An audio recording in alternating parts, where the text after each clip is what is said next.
So, have you ever taken a cutting from a plant, planted it with all these high hopes and then just nothing?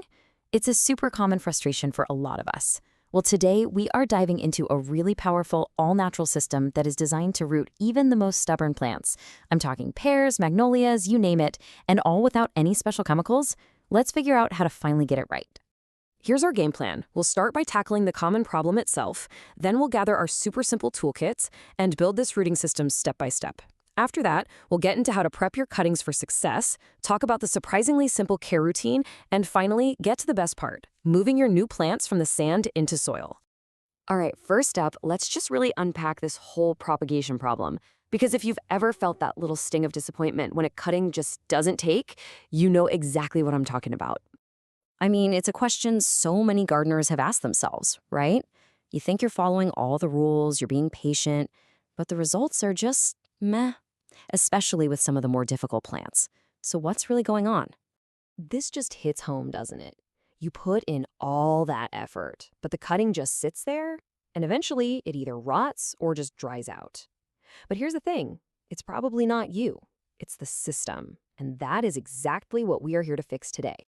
So, if the old way of doing things is broken, how do we fix it? Well, it all starts with a really simple and honestly surprisingly natural toolkit. Let's take a look at what you're going to need. And what's so great about this toolkit is just how simple and easy to get all this stuff is. We're talking about really basic items: sand, a bucket, and then a few natural powerhouses probably already in your kitchen or garden, like cinnamon and aloe vera. No expensive commercial rooting hormones needed here. Okay, now for the fun part. Let's put it all together. We're going to start by preparing the very foundation of our system. That's the sand and the bucket. Now listen up, because this is probably the most critical step: sanitation.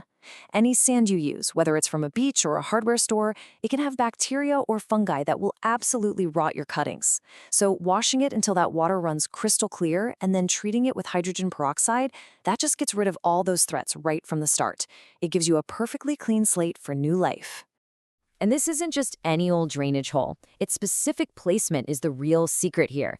It creates this self-regulating moisture system. By putting it just above the bottom, you create a little reservoir of water that the sand can draw from. That is the magic behind this entire setup. And here's the cool science behind why this works so well. That little water reservoir at the bottom, it gets wicked upwards through the sand. It's called capillary-action. And what that means is your cuttings get perfectly consistent moisture without ever sitting in soggy, root-rotting sand. It's a simple but absolutely genius bit of physics. All right, our rooting environment is perfectly prepped, so now it's time to focus on the stars of the show, the cuttings themselves. Okay, this right here is the core of the natural magic. These three ingredients, they work together like a powerful little team. The aloe vera, it seals the wound on the cutting and gives it growth hormones. Cinnamon is like its bodyguard, a really potent antifungal that stops rot in its tracks. And willow water, which we'll make in just a second, is packed with natural rooting compounds. It's basically nature's own rooting hormone. So the process here is really simple, but you do want to be a little precise. First, take your cuttings and just clean them up. Second, you're going to coat every single cut surface with fresh aloe gel. Third, dip those sticky ends right into some ground cinnamon. This creates a protective, growth-promoting barrier. And finally, you just plant them firmly into your prepared sand. All right, last prep step. We're going to make 2 essential liquids. First is your fungicide spray. It's just a pinch of cinnamon and water. You'll spray this on everything to add an extra layer of protection.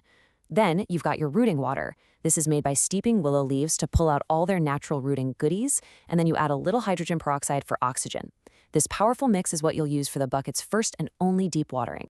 Okay, the system is built. The cuttings are all tucked in. Now comes the part that requires the most patience, but actually the least amount of work. Yep, you are seeing that right. Depending on the plant and the temperature, you are looking at a wait of about 6 to 8 weeks. I know it feels like a marathon, not a sprint, but the hands-off nature of this whole system actually makes the waiting part pretty easy.